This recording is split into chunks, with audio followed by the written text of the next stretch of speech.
Hello everyone! Recently, a lot of people have been asking me, what should I do if I accidentally delete my order? Oh, if you delete it, normally speaking, once it's deleted, it's gone, so you really can't get it back.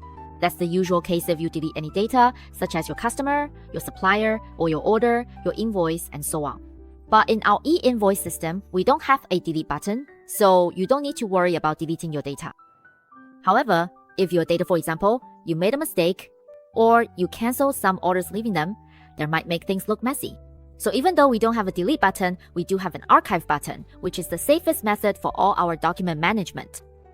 So now, let's show everyone how to archive. Alright, first, when you arrive at the workplace, start with customers.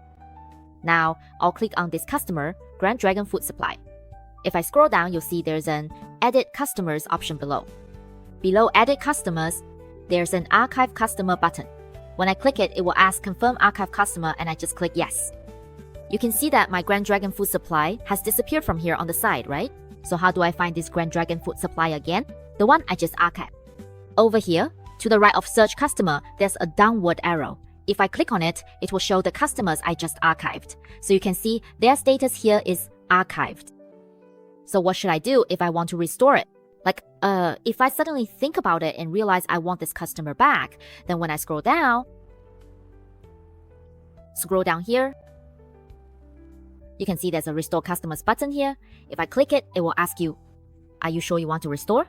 If you click yes, it will disappear from the archive list.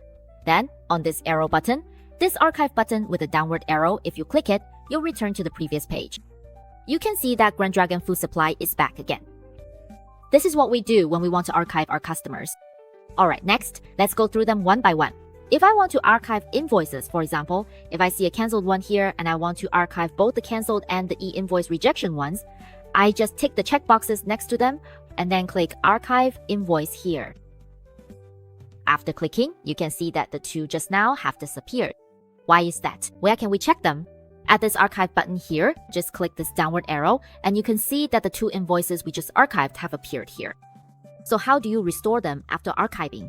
For example, if I want to restore both, you can click here or you can click this button at the top to restore all of them. So after you click, just click Restore Invoice here, then go back to the archive button and click it again and you'll see, hey, my red one is back.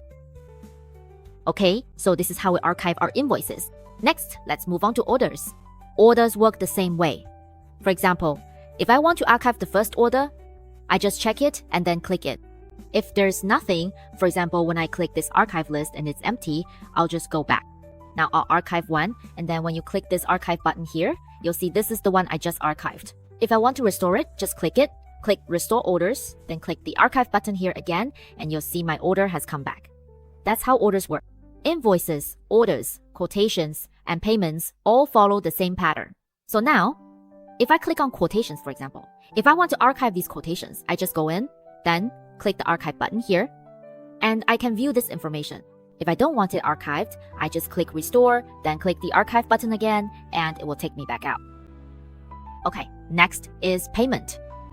For payments, it's the same. I can select them, then archive these payments, and then go to the archive button here. After I go to the archive button, I can see these are the ones I just archived. If I want to restore them, I just click Restore Payment. You can restore one or two, it's up to you. Then just click the archive button here again and you'll be brought back. Okay, so next, in the workplace section, we select suppliers. Here, in suppliers, we can also archive suppliers. For example, if I want to archive this supplier, I just click Yes. Okay, after clicking Yes, you'll see that this supplier is no longer there. So how do I find it again?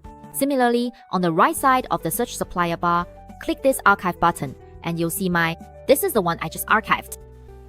So if I want to restore it, just restore the supplier here, then click Yes, okay, and then click this Archive button. Alright, next, let's click on Suppliers Activities. Here, there's an invoice. When we scroll down, if I want to archive this one, I just archive this invoice the same way. Similarly, if I want to bring it back, I just click this archive button to restore it. Now, if I want to restore 3 at once, I just restore them and then click the archive button again and they'll reappear. Okay, alright, so that's our archive button. Next, let's move on to products. Okay, now if you want to archive an entire category, this whole section, you can check this box and archive the entire category at once. Then, when you click into the archive button, you'll see this is the one just now, right? See? This is the one I just archived. So after I check it, if I restore it, I can see what I just had again. How do you view it again? Just click this archive button here once. And as you scroll down, if we look at some that have products, those with products, you can click into these with products. If you want to archive all of these, it's the same, just click archive products. If you want to bring these products back, click the archive button and restore them again. Okay, it's the same for each one. Then, when you click the archive button again, you'll see that everything has been restored. Okay? Alright, so this is what I wanted to teach everyone today, the archive button for all customers, suppliers, products, as well as all our invoices, payments, and orders. The main reason is that deleting is really too risky, because according to LHDN regulations, all company records must be kept for at least 7 years.